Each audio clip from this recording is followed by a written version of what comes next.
Hey everybody, welcome to the MMA Heat podcast. I'm Karyn Bryant. What's up, Karyn? Welcome back. What's up, guys? Alan Jouban here. Glad to be. We're a little later than normal. Yeah. Yeah. Well, we were busy. We had a lot going on. You were busy. Well, I was busy. I was busy with you things. were busy too. You were working. I was doing my thing. Yeah. So I had a great time out at the Westminster Kennel Club Dog Show, which was totally cool. Something totally different to do. We'll talk about that actually a little bit at the end of the podcast. It was really, really fun. But in the meantime, before that, we actually had the you and Wade shot something announcing your fight, which we're also going to talk about. But for those who don't know. Yeah, I'm fighting March 18th, UFC London, co-main event, me against Gunnar Nelson, the top 9. I've been speaking about it, right? I mean, we keep talking about it every weekend, bringing it up. When am I going to fight? Who am I going to fight? I finally got my top 15 fight in March when I wanted. I didn't want to wait too long. Yeah. Big fight, big name, co-main event. I'm getting my opportunity from the UFC. It's got to make the most of it now. Yeah, I want to talk about that actually a lot more in round 1 here because it's a great matchup. But we're also going to talk about the fallout from UFC 208. I know, that was a few days ago, but the story keeps going between Holm and Germaine and Cyborg. There's like this real interesting thing going on with them now. Also, I want to hear your opinion on Brunson, Silva. Yep. We'll look ahead to UFC Fairfax this weekend. It's actually a Sunday night fight. I'm working on that one. Travis Browne and the Black Beast. Black Beast.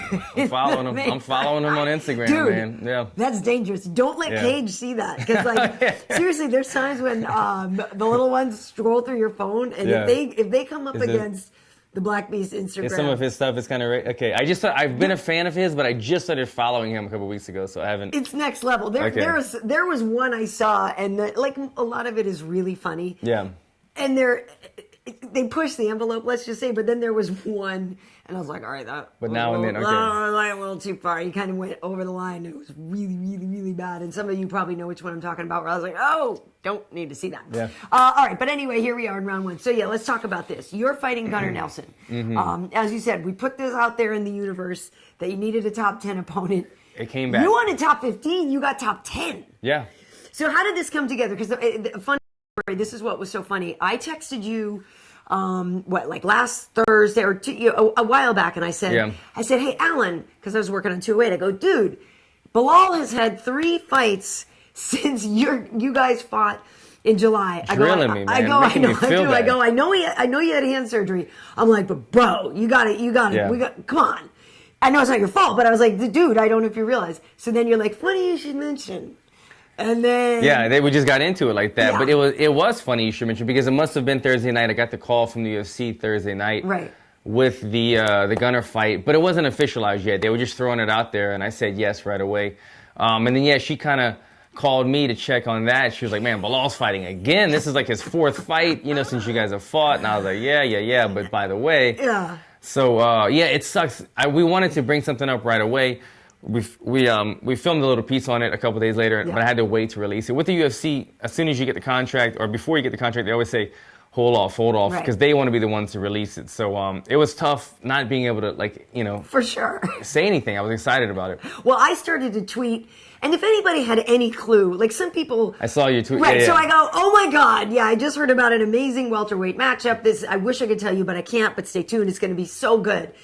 So then people started writing to me, and they're like, oh, Robbie Lawler versus Nick Diaz, or, so-and-so versus so-and-so, right? And I'm thinking to myself, people, what welterweight do I spend a lot of time with? So, some people... wanting a fight. Right, some people got half of the equation anyway, and they figured it was you, but then they were saying, or Masvidal, or, Masvidal versus, Lawler, and they were doing all this stuff. But only some people figured you out as part of the equation. And so then, to me, that seemed like the most obvious thing. I would immediately have gone to, Alan when I saw it, I knew exactly what you were talking about. Totally. Meanwhile, people came up with some creative answers, though. By the way, there were some of these fights where I was like, oh my God. I saw that. I saw some of the answers were good. Yeah, Lawler, Maya, but we know that didn't actually, I guess that was actually offered to Robbie, but he said no. But, so here's the question to you, though. Gunnar is obviously a karate-style fighter, but he's also very good on the ground. He asked for the Damian Maia fight, which was pretty ballsy. Yeah. It didn't go his way because Damian's ridiculous. But I think I even said to you, I was like, it's totally winnable, but stay off the canvas. Yeah. So how do you see it? How do you see it playing out? Yeah, I think when I think about Gunnar Nelson, he's a good striker. He's a karate-style striker, and he's got really good blitzes. The majority of his wins are from the ground, and the majority of those submissions are rear naked chokes. So he gets you down with a blitz. Once you're down, he tries to get he gets into the mount position very quickly, rains down punches and elbows until you turn your back, and then he's looking for the choke. So easier said than done, but yeah, I just need to do the same thing I've always been doing, which is pretty much staying to my style, which is sticking and moving. Yeah. When I see the cage, my last fight, Mike Perry, I wanted to be off of the cage because he was coming in with big power. Right. Same thing in this fight. I needed to be off of the cage because he's coming in with the takedown. Yeah. So stay off of the cage, stick and move, and then if I do end up on the canvas, try to get back up immediately. I've seen in some of his other fights, Rick Story was a 5-round fight, which Rick Story was able to beat Gunnar Nelson, and Rick Story got taken down a couple times, and Rick Story just popped back up immediately. Not saying that it's easy, but I'm saying Rick Story had the right idea. Don't play jiu-jitsu with him. If you can get up, think about getting up at all costs. And then for the jiu-jitsu as my backup, I've been training with some killers, man. I've been having, like, at Black House a couple days a week, I've been having 2 or 3 black belts, all just kind of like putting me in the, in the shark tank. Worst case positions. And then I'm going to get some more help in with my 10th Planet brothers and sisters. So I'm going to be very prepared for this fight. He's no easy fight, but nobody in the top 15 is. Right. So I'll be more than prepared come fight day, though. Of course. Yeah. I know you're going to work on takedown defense anyway with Kenny. Absolutely. Of course. Yeah. But since you are part of Black House, can you call on Lyoto? Like, I mean, obviously that there's your great karate master, the greatest of all in the UFC. So I would imagine maybe you can lean on Lyoto a little bit. Absolutely. Tomorrow for sparring, I have Shinzo coming in. He's going to be So I went to shout out to the H.E.A.T Karate Academy because I went over there and it's a super nice place. If you guys live in that area, check out that gym, a beautiful gym. So I was breaking down this fight as if I was, an analyst on it. I was thinking, he's a karate guy. Who's the best available karate guys in my area? Well, I have Lyoto and Shinzo there. So I talked to them. Shinzo is available to come with me tomorrow. Nice. He's the faster guy. He's faster than H.E.A.T because he's smaller. So I think that's going to help me more. And then I brought in some black belts from the surrounding area. I have the best takedown defense guy in the area with Kenny Johnson. And the rest of my team already is a solid team. So I think I've done all the things that I could do as far as piecing the puzzle together. Now I just got to keep the training consistent and then execute the night of the fight. Nice. And plus, I love that you stayed ready, because it is only a month away, but you were, it's not like you were like, oh crap, I got to lose 15 pounds to start training. We spoke about that. That's the identity of the UFC right now. I said it the last couple of podcasts that right now, I think the UFC is still getting everything together right now, and they don't really have a flow or momentum of how they're booking fights. Right. One of my teammates at Black House, I'm just going to not say his name for now because I'm not sure if this fight's a secret or not, but one of my teammates at Black House, a UFC fighter, he's getting word that he might be getting put on the Tony Ferguson card March 4th. And when you think about it, really soon. That's like 2 weeks out, and they're still booking fights for cards 2 weeks out. So that just kind of tells you, if you're an active fighter or a fan, these cards are still getting booked last minute. So some fighters are coming in well prepared because they stayed in shape like I did, or they're just getting a short notice fight on 2 weeks notice. So you're never going to see, right now you don't really know how good the fighter is the day that he's fighting. Well, that's interesting. Yeah, a lot to look out for. And I do have an interview with Jimmy Manawa that we'll be putting up. He's the main event that same night. He's fighting Corey Anderson, so we have that. That'll be up probably tomorrow or so. Nice. Jimmy's a good dude. So that's interesting. And congratulations. Thank you. I'm very excited. I'm very excited for that. Yeah, big fight. It is. It's awesome. Okay, so big fight actually happened. A couple of things over at 208. And I want to get your opinion. Germaine de Randamie got the win over Holm. And, now there's been, a few days to kind of digest everything. Yeah. And, Germaine says she would give Holly a rematch. She also said, though, she does need hand surgery, she thinks. But then I guess today there was a conference call and she said, I'm going to leave it up to the doctor to decide to me if I need hand surgery. There's the Cyborg thing. But, Cyborg's kind of making fun of them and mocking them. Meanwhile, she's on suspension. So I don't, as much as I respect Chris as a great fighter, I don't know that she's in a position to call anybody out right now. Right. It was such a close fight. I saw Germaine really winning really early on. At the end, I kind of thought maybe Holly got it. It's that third round you don't know about. I do think a point should have been taken away after the second hit, but at the same time, I also don't think it's Germaine's fault. I don't think she's a dirty fighter. And I even tweeted halfway through that after the third round, I went, oh man, I said, I hate that if Germaine wins, there's going to be this asterisk, there's going to be this whole thing, because she's not a dirty fighter.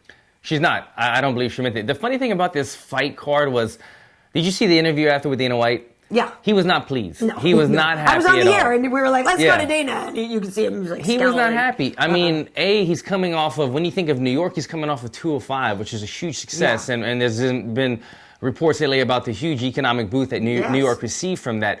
This Brooklyn fight had to follow that, and it didn't have the star power, and it just didn't have the fights. Well, because it only finished with Jacare.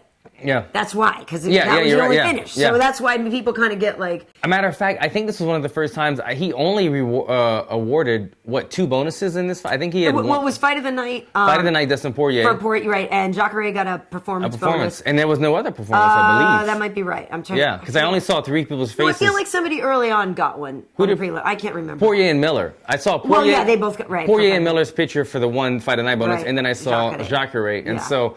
I was thinking, man, he must have been so pissed off he wanted to prove a point and say, I'm not giving anybody else a performance because there was no other finishes. No other, right.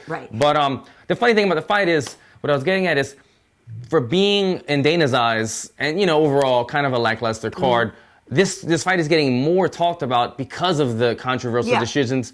And it's partly because of bad judging in the New York State Athletic Commission, and then also because of the new judging system. I think that we don't quite have a clear vision of how fights are going. Before, we all kind of agree or disagree how a fight was, the momentum was going. If it was kind of a close fight and somebody got a takedown, but he didn't do any damage, we still knew takedowns were huge. You know what I mean? He's got that round. Where we knew how judges saw things. Even if we didn't agree, we knew how they saw it. Right now, with the new scoring system, we don't really have a staple on what exactly they're looking for, what judges is supposed to be damaged and things like that, but we're not really sure of how they're scoring it. That's why I think another reason why their scorecards cards were all over the place, and a lot of people like us, I mean, we have different opinions on these fights. We both agreed on Randamie winning, but I had Anderson losing. We're going to get into that. You had Anderson winning. Yeah. But it's because of the scoring system right now. And it's weird because I did think maybe Holly pulled it off in the end because she adjusted, because she was getting cracked with that right hand. And I saw the first couple rounds clearly going to Germaine, regardless of the punch after the bell, which, by the way, not only Big John, but another ref, too, also said the bell is there to signify the end of the round to the referee. He said the referee is, the bell is for the ref to stop the round. The bell doesn't mean the round is over. It's a kind of a weird semantic thing. But so basically they were saying it's because the ref didn't jump in and break them up. The bell is for him. The bell doesn't mean drop your hands. It was tough for the ref to jump in, and you're actually absolutely correct. It's not the fighter's fault. She's obviously not a dirty fighter, but I've been in that exact same position. Well, I remember in an amateur fight one time, I had a guy against the cage. There was like 3 seconds left, and I just got him positioning-wise where I wanted him. And it was like a pop, pop, boom type combo. It was 2 punches setting up the third punch. And I really wanted that third punch to land. Because I was in the middle of this is what I want, this is what I want. Here comes the finish. Ding. I kept going, because I'm in the middle of my motions, and I'm targeting him to lock onto him right where I want for the last one. And that's what I saw. I saw her getting the exact position she wanted and finishing with that big boom. It was a second late, but she's not a dirty fighter. She was in the heat of the moment. The ref didn't jump in. She was setting up her final shot. I always tell my students, you can't throw every punch 100%. The combo would take forever. You go pop, pop, pop, pop, finishing with the boom at the end. And that's what it was. She was finishing she wanted to finish her combo, and that's what happened. It was sad that it happened because, like you said, people are going to think about it after the fight's over. And the fact, too, that in Holly's efforts to steal the end of the rounds, if you push, you're going to get a pullback. You know what I mean? So it's like you could argue that it's her fault because she instigated it by trying to steal the rounds late and do this late flurry. Well, of course, an action's going to have a reaction. Yeah. Do you know what I mean? I'm not really saying it's Holly's fault, but you know what I'm saying? Like she initiated that action late in the round. And that's a great point. When you talk about an action having a reaction, that's why I gave Germaine the fight, because although Holly kind of dropped her twice. I think of it more of an off-balancing, but it was a clean shot. It just kind of off-balanced her. We're scoring damage. Damage oversees all right now. Holly's shots, if they would have stumbled Germaine, and Germaine would have had to take a step back and reassess the situation, you can see she was wobbled, then that's a check on my list. That's a big damage shot. But every time she off-balanced or dropped Germaine responded immediately, pop, pop, pop, and hurt her. She almost like pissed off Germaine. Germaine responded immediately. So even though Holly stumbled her, Germaine's reaction to that offset that power. And so in my mind, Holly's 2 knockdowns weren't as significant in my head as the power counter shots of that big right hand that Germaine was landing continuously throughout the fight. Yeah, and if you see Holly afterwards, if we are talking about damage, she didn't look good. I think part of it too is, Germaine is less of a known entity, obviously. People like Holly a lot. She's a really nice, they're both really nice girls. I think people didn't want to see Holly lose 3 in a row after being the champion. There's talk that she may appeal in terms of appealing the referee not giving the point away. You know what I mean? Not necessarily the loss, but that kind of thing. I don't know. And it's hard. I don't know where that woman goes from here. Does she go back to 35? Does she try to stay at 45? It's really tough. At the end of the fight, it was interesting, too. She kind of had this look. I don't know. I thought I saw Holly look like she kind of knew, like, oh, no, it's not going to go my way. I saw the same thing. You know what I mean? And it was weird to me because I really just thought, like, she might have sneaked it out, but I totally think it's really because, like you said, Germaine was landing more power. And is there a comment? There's just a conversation from the people watching. They're wondering if a more experienced ref should have. Oh, for sure. It's for a title fight. But it's also in New York. Yeah, they for sure it should have been a more experienced ref in there. It's a new commission. It's new guys. Or they are not necessarily new, but they haven't worked in the high levels yet. Exactly. I will say this too. I guess Germaine was like, cool, let's have a rematch. So I think that's cool. That shows that there's no ill will. I like that as well. I'd be okay to run that one back. The co-main event, look, I'm fine. I took no damage in the fight. I actually had nice snacks at Fox while I worked. I was fine. Derrick Brunson versus Anderson Silva. We're obviously a lot of debate. Afterwards, Derrick Brunson was really mad. He said, I outclassed Anderson Silva. I don't know about that. Pump the brakes. Yeah. I don't think he outclassed him. I think he landed a lot of stuff. When you look at the numbers, it looks like, oh my God, Derrick Brunson, totally destroyed him with all these stuff. I was saying to you before the show, it's so weird about Anderson, and it's probably because I recognize, he's one of the greatest of all time, if not the, that every time when they're in there, and Anderson decided not to close his arms, and Derrick's landing uppercuts, and Anderson's just kind of going like this and eating them. I'm like, oh, look at Anderson's letting him punch him. Do you know what I mean? I don't see damage. Yeah. I don't see this. There's so much, because that's what Anderson's playful style. Yeah. That I see it as Anderson letting you do this. Yeah. And it's a weird thing. I fully admit that's not necessarily the right way to see this. He has a way of fooling people, man. Right? He's very good at deflecting punches and rolling with the punches. That's why Anderson very rarely gets cracked like he did it with Weidman, because he's very good at rolling with the punches. Right. But there is those times when Anderson gets cracked and he's just like, no hurt.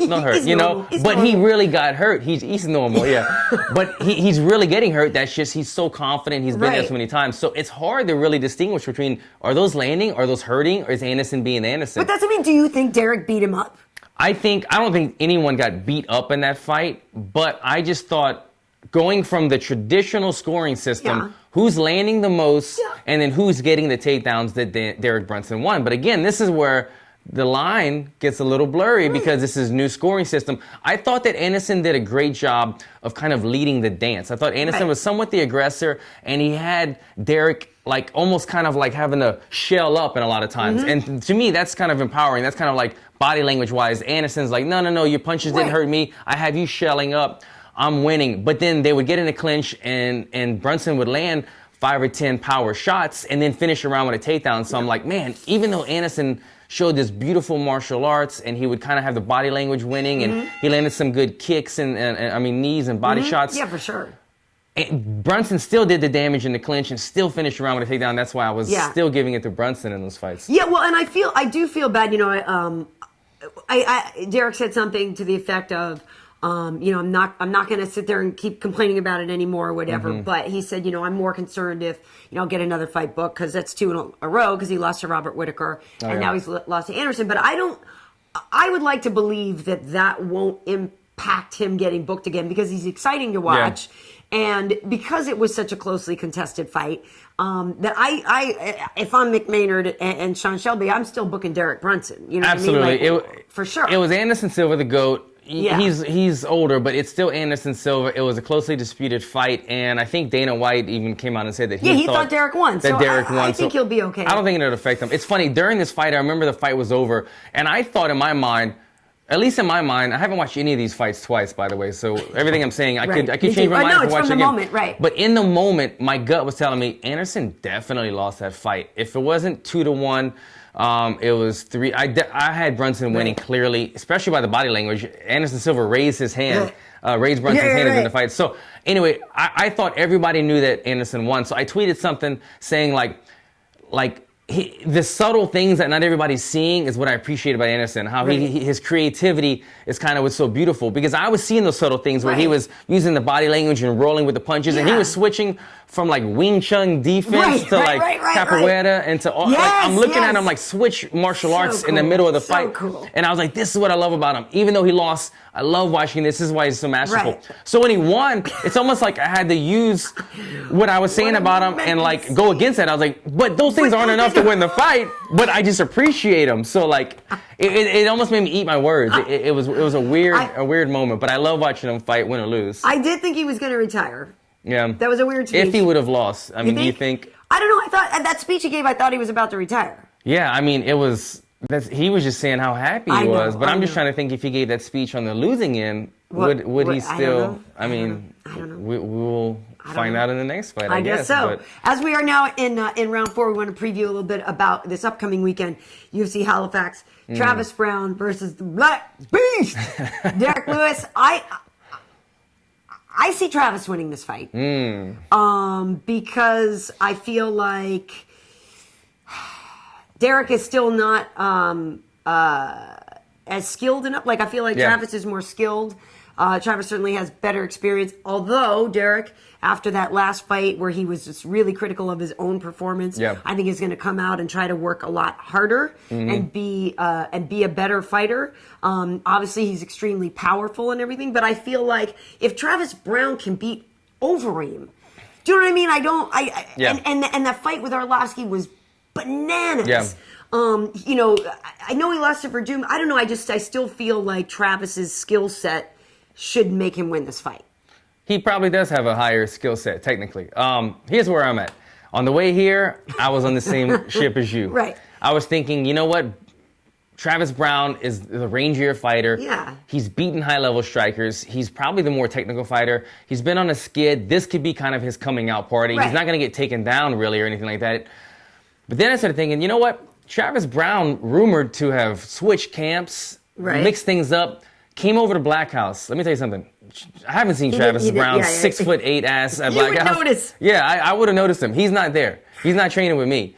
So apparently that was just rumors. He's still in Glendale. He hasn't switched things up. He's been on a skid, and I feel like he's been overthinking his performances too much, kind of getting in his head. I think so. And the thing I think that he works a lot in the Glendale Fight Club is they work kind of like technical striking. They're trying to repolish his right, because he said he never knew how to strike before he got there. He never knew how to do a jab. Right. Which is great to learn. But when you've already reached a high level of success and then you kind of have to go back down to polish it up again, what I'm getting at is he's relearning high-level striking.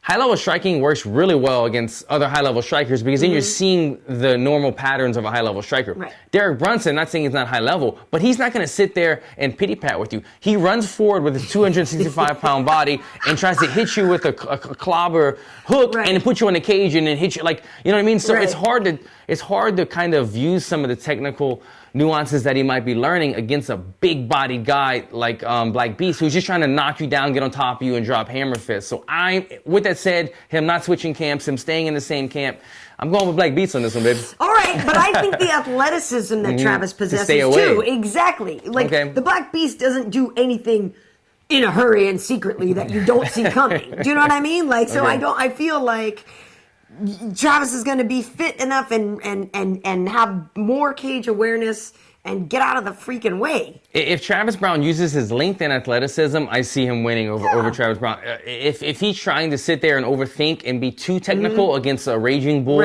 like Beast, I think he's going to get pushed against the cage, possibly taken down, and then it's hard to get up when you have an enormous with a black beast on top. There's so many. We will see. I know I say this every time, but the first time when I worked one of Derrick's fights with Bryant Stan, and he referred to him as the Black Beast, and he's literally like, folks, I'm telling you, this is his nickname. Can't make this stuff up. You know what I mean? Because all we need is some white man calling somebody the Black Beast, and it's a problem. Also on there, as we finish up the round here, Lombard versus Johny Hendricks. It's basically do or die for both of these guys. Johny Hendricks on a 3-fight skid. Hector Lombard on 2 losses and a no contest. I don't know. Who do you go with? Yeah. I mean, I don't know. know. I kind of go back and forth on this one. I feel like we've seen the best of Johny already years ago. We're not at the best Johny anymore. But he still has power and he still has takedowns. But his last fight, he did fight better than the 2 prior. I don't think Johny fought as badly the last time. I mean, Remind me who was his last Wonderboy lit fight? him up. Yeah. Magny got him bad. Yeah. And then the last one was I can't remember. why am I just was reminding myself. It was at welterweight, because that was his last fight at welterweight. Yeah. Why am I blanking? But the last one went to decision. Okay. And but the other ones weren't good for Gotcha. Or actually, no, Magny one went to decision. At any rate, I thought the But last he's time on a 3-fight losing streak. Last one just happened to be a decision. Yes, I just was reminding me. And Hector Lombard's on a 2-fight losing streak. Yeah, because he had the no contest against Berkman because he tested positive after that, and he lost to Dan Henderson, and he also lost to Magny. The fight with Magny and Hector Lombard was great. That was a great fight. Australia, I was on that card. That was keep in mind, these are 2 southpaw fighters, both heavy-handed. Hector Lombard, I see, has the speed advantage, and I would give Hendricks maybe the 1-punch knockout power advantage. A tough fight, man. I mean, I don't really know who I have in this fight. I would just say that Hector does have the speed advantage, and if Johny Hendricks was always kind of used to being the bigger-bodied guy as welterweight because he was walking in the cage 25 pounds heavier, I don't know if he's going to be the bigger-bodied guy anymore. So with that, I'm going to cancel out the size advantage, and I'm just going to go with Hector with the speed and the size, equal size. It's a pick'em fight for me on that one for sure. Interesting though. So I'm working on that one. Dominic will be back. I haven't worked with Dominic Cruz in months. Nice, and Gilbert Melendez. He's going to be on the show? Yeah, nice, I'm man. excited. So those are Gilbert. my boys this weekend. It's a Sunday night fight. On FS1. Also this weekend, the Bellator show, I have an interview up with Shek Congo. Yeah. He's fighting Ollie Thompson. We also, on that card, there's Koscheck is on that. Josh Thompson. Fedor versus Mitrione. So that one is actually on Saturday night. We also have a Mitrione interview before the Chael Tito fight. Matt sat down with a bunch of people, so you can find the Matt Mitrione scrum up on my channel. And he had a lot of interesting things to say. He's an interesting dude. Which one? Who? Matt Mitrione. Oh, yeah. Talking about fighting Fedor and why he considers Fedor to be the GOAT and all that. So that's definitely worth checking out before the fight. And Shek is just my buddy. He's nuts. I mean, like, he's nuts, but he's great. And he would love to get the winner of Fedor versus Mitrione. He's hoping to do that. Yeah. So that's great. So that's stuff we have. But I also did, just last night, get back from the Westminster Dog Show. Let me tell you, this was so much fun. Okay, so it obviously something totally different. I have worked the Oscars red carpet. I have done. Oh yeah, I did. It was actually pretty cool. Yeah, I got it. What color's the carpet at the Westminster? It's purple and gray. Well, yeah, it's green. It's green like grass when you walk out at Madison Square Garden, but their colors are yellow and purple. Gotcha. But anyway, it was the first time Fox got to do this. It used to be on USA, and so this is the first time Fox got to do it, which upset some of the people who follow this all the time. They're used to the same commentators, and so like some people were just like, "Well, but it's different." Like, you know what I mean? We're like, "Well, yeah, it is." Yeah. But it was so much fun. So I think Wade was going to put up some pictures. So I found my next dog. My next dog is going to be a little Lakeland Terrier. I'm not getting a dog anytime soon because we got this little fluffball over here. But look at this dog, people. Oh, I saw that picture. The one on the right. I swear to God, I wanted to scoop him up and put him. I was like, "Oh, hello there, little puppy." So freaking cute. I couldn't even stand it. He had so much like little attitude. And then there was a Pumi. which is this Hungarian dog. They call it kind of like the panda dog. And look at that little face. The one on the right? That gray one. So he's, turns out Hungarian dogs have cool, they have like the Commodore and stuff, the ones with the like ropey hair and the poolies and stuff, that really cool. But anyway, there was this bulldog. I know you're a bulldog guy. That's pretty much, you and the bulldog were the main reasons that I watched the show. So the bulldog comes out, and he comes out, because I was there filming, comes out and sees the camera, stops, and gives the full-on, like, stink eye over to the camera. It was so cute. The bulldog was loved, though. Everybody in the crowd loved the bulldog. But the German Shepherd won Best in Show, and she was gorgeous. Like, she was really nice. I mean, you know more about it now than I do, obviously. But I was looking at this thing, and I was like, how do you compare dogs? You have a bulldog and a short-haired terrier dog, or whatever. I mean, there's groups, but they're completely opposite dogs. How do you compare them? So I thought about, having that it factor, like maybe, in a beauty pageant, a girl says the right thing, or she has the it factor, something about her that night. And I was thinking, the way that bulldog came out and gave the stink eye to the cameraman for 30 seconds without missing a beat while he was trotting down the thing, I was like, that's the it factor in my eyes. That's the X factor.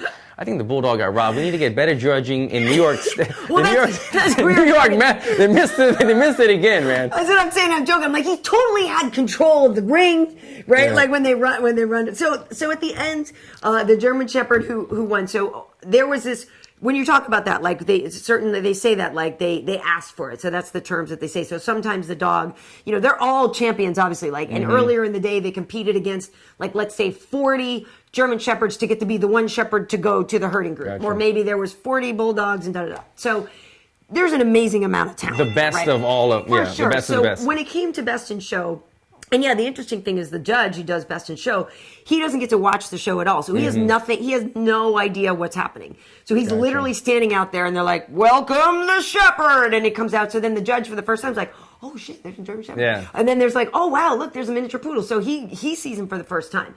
But what they say they're always also judging is like, you're the embodiment of the ideal of the standard. Like, so you are the perfect entity of what this dog is like, or you're perfectly do what you're bred to do. Do you know what I mean? Like, you can you look like you can do the job you're supposed to do. That kind of stuff comes into it, which is actually really interesting. In the end, I thought the Irish setter and the boxer actually showed incredibly well for Best in Show. Like the way the boxer, the Irish setter, has long hair, and it was like the girl, like it ran around and it was like, I'm freaking gorgeous. Like it kind of knew it, right? And it like, the hair was like billowing as running around. I can't remember if it was a girl or a boy, the Irish setter, but the boxer was so amazing. And the guy, the handler, was so emotional after they won just their group even. He's like, this dog has changed my life, and this dog is, and I was like, oh my God, it's amazing.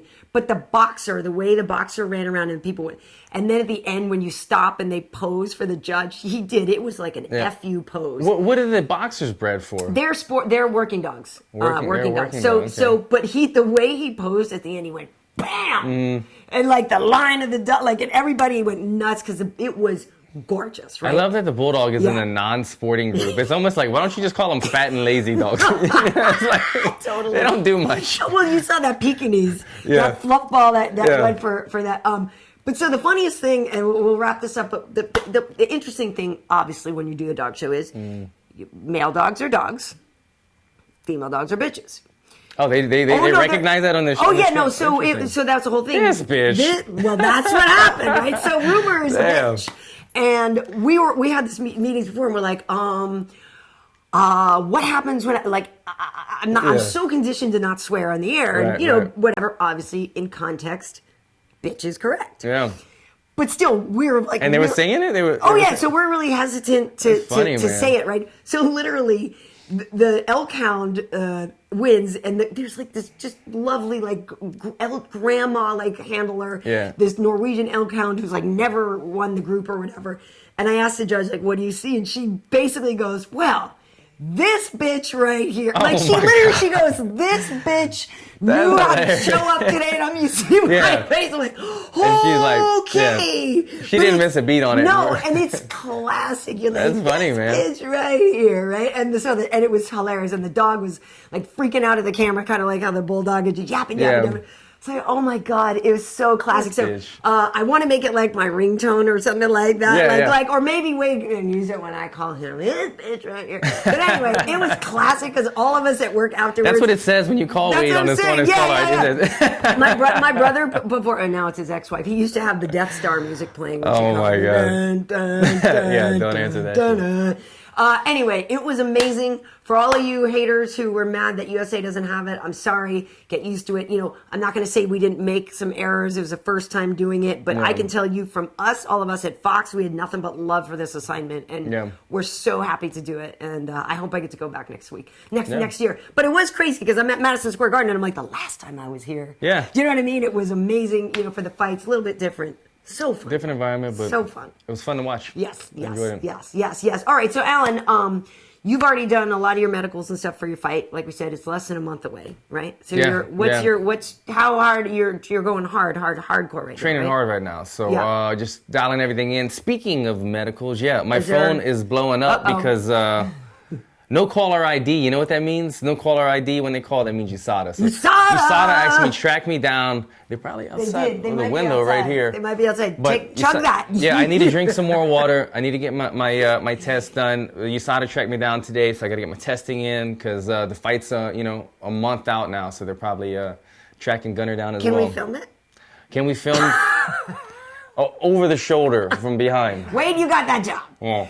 But yeah, that's really exciting. I'm really happy for you that you got the fight that you. Well, I think better than the one you wanted because you were looking for RDA, and you got Gunnar.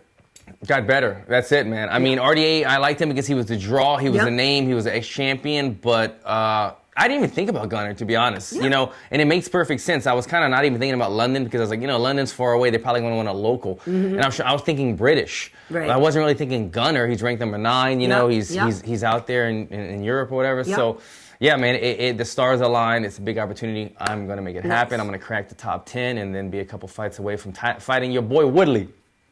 Oh, don't. I mean, this is the thing. Do it. Don't do it. Don't do it.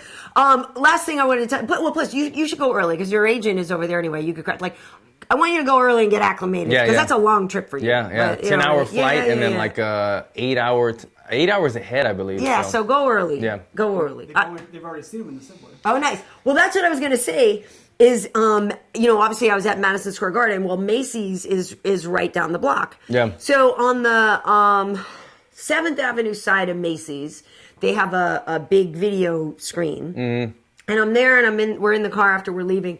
And I look up and there's your Versace ad. They had it on there? On the big screen at Macy's. Yeah, this right. Yeah. So I'm like, oh, it's the boy, right? And so then I was like, wait, I wanted to film it and I didn't get to see it in time.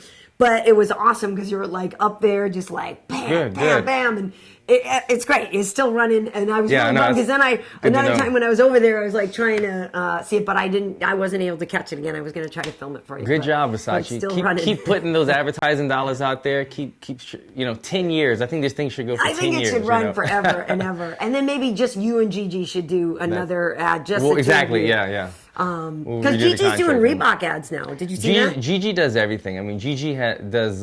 She has a Tommy Hilfiger. She has her own fragrance or a partnership with Tommy Hilfiger. Gigi's killing it right now. Right. Yeah. All right. Well, we gotta come.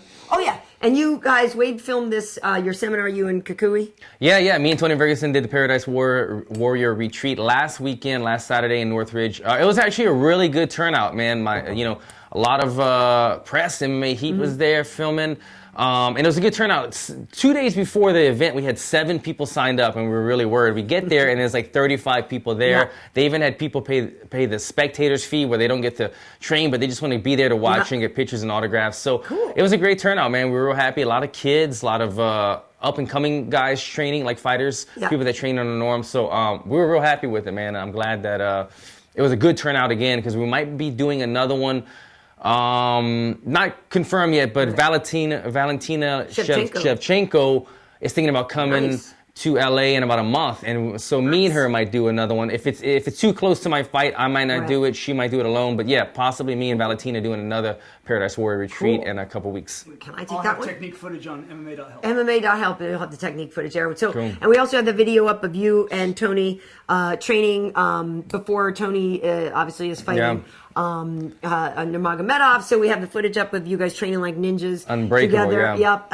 Like I said, I have a Czech Congo interview. We have the Matt Mitrione and Scrum, Jimmy Manawa interview that's going to be posted. I'm working the fights Saturday and Sunday. Remember Sunday fights.